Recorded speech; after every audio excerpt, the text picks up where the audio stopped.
Good day. Today's presentation is entitled Tips. We're going to focus on a particular volleyball attack called tips. Tips are defined as fingertip attacks on the ball, which directs the ball into the opponent's court. And as we know by definition, an attack is any contact of the volleyball which directs the ball towards or into the opponent's court. This is defined by the National Federation of High School Rule 9-5, Article 1B, Section 2. Here's today's agenda. It's a very brief one, but we promise you it will be a very informative one. Just say when and why ask why.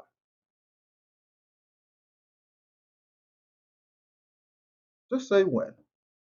Can we identify when offensive players decide to perform tip attacks?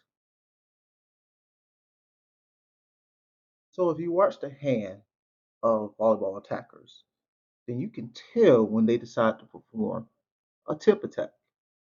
You are simply looking at their hands for one of two scenarios. One, they allow the ball to get to the top of their fingers prior to performing the attacking motion. And or two, they bend their wrist slightly back prior to perform the attacking motion.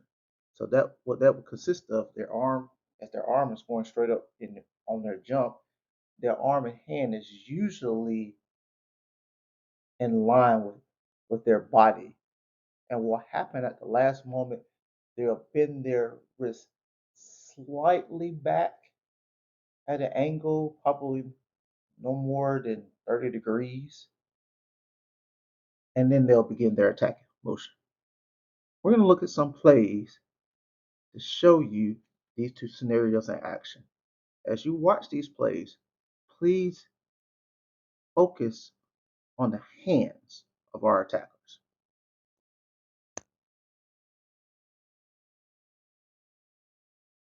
Jason Watson, our head coach, told us she's had to become really resilient because they're just going to continue to set her. So she has to figure it out if it's not working.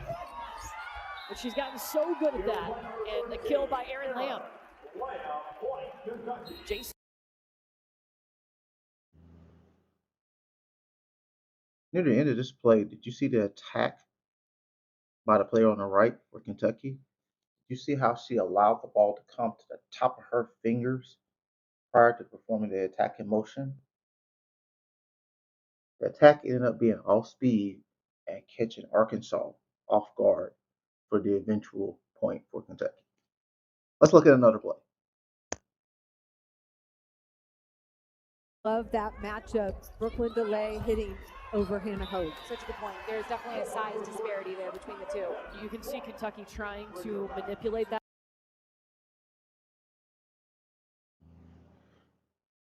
Did you see the attack by the young lady for Arkansas, our team on the left? Did you notice that she bends her wrist slightly back prior to performing the attacking motion?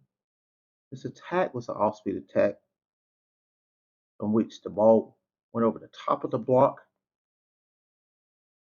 and eventually led to the point for Arkansas. We're going to take a look at one last play, and you're going to actually see both scenarios in action.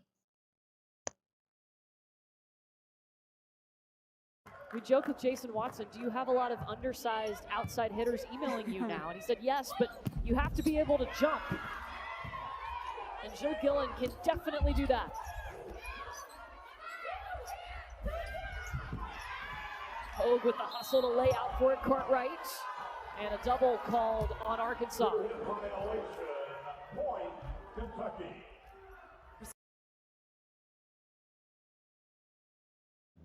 In this play, we saw 3 attacks before we had a double contact call on our libero for Arkansas. The first attack was by Kentucky, our team on the left. It was a normal spike attack. The second attack was a tip attack where our attacker for Arkansas bended her wrist just slightly prior to performing the attacking motion. The last attack in this play was by Kentucky, where the young lady on to our left, or on the left side of the net rather, allowed the ball to get to the top of her fingers prior to performing the attacking motion. Well, I ask why. So why do offenses invest in tip attacks?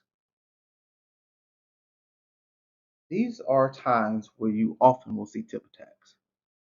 If we have tight passes to our attackers, which are close to the net, it often sees a wide gap between the front row blockers and back row players. And if we have anticipatory early jumps by our blockers.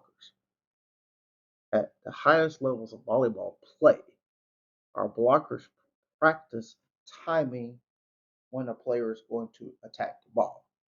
So, in being such experts in blocking and timing, there are times where we will have early jumps by our blockers. And we're going to see some of these particular scenarios in action.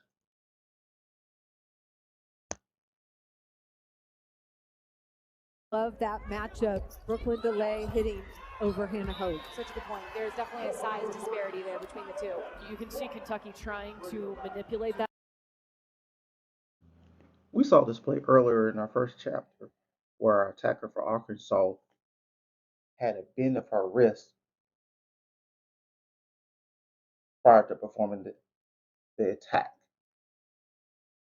One of the reasons she performed this particular tip attack is because the pass by the setter was very close to the net, and our attacker did not want to perform a powerful spike attack, which would have pulled her momentum close to the net and led to a potential net foul violation.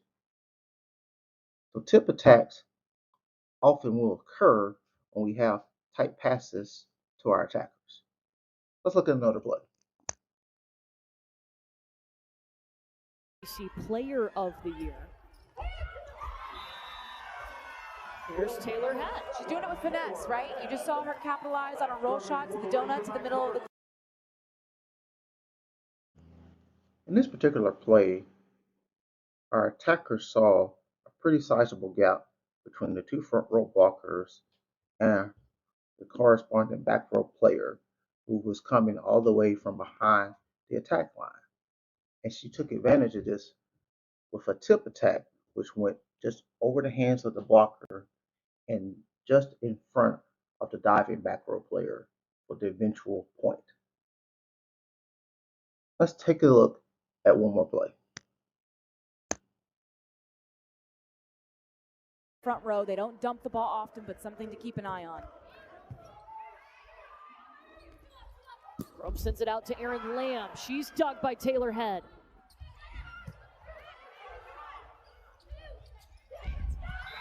Lamb finding the open court.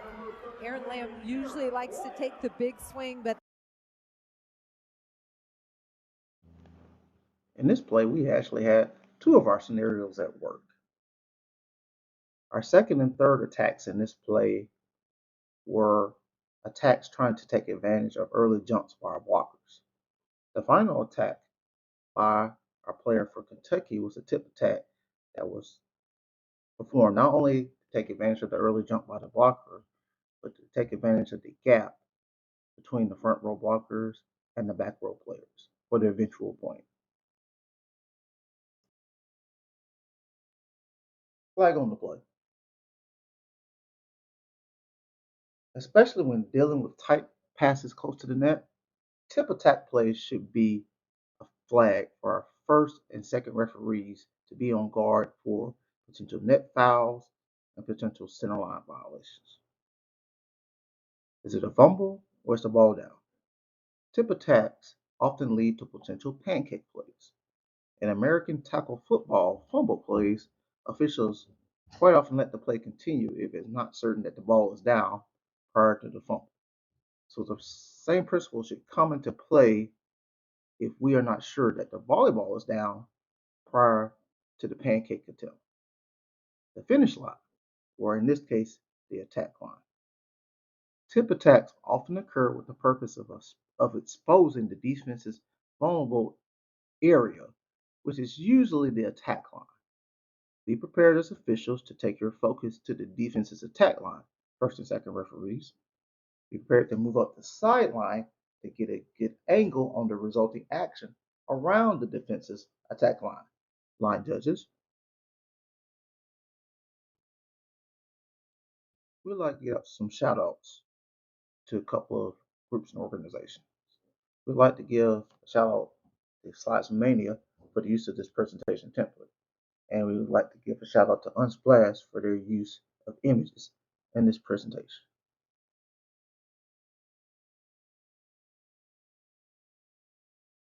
If you have any questions about anything in this particular presentation, you feel free to contact myself at the email address in this slide. Thank you for spending part of your day with us. We hope you gained something valuable and insightful from this particular training presentation on tips. Thank you once again for spending part of your day with us. Have a great day, a great week, a great month, a great year, a great season.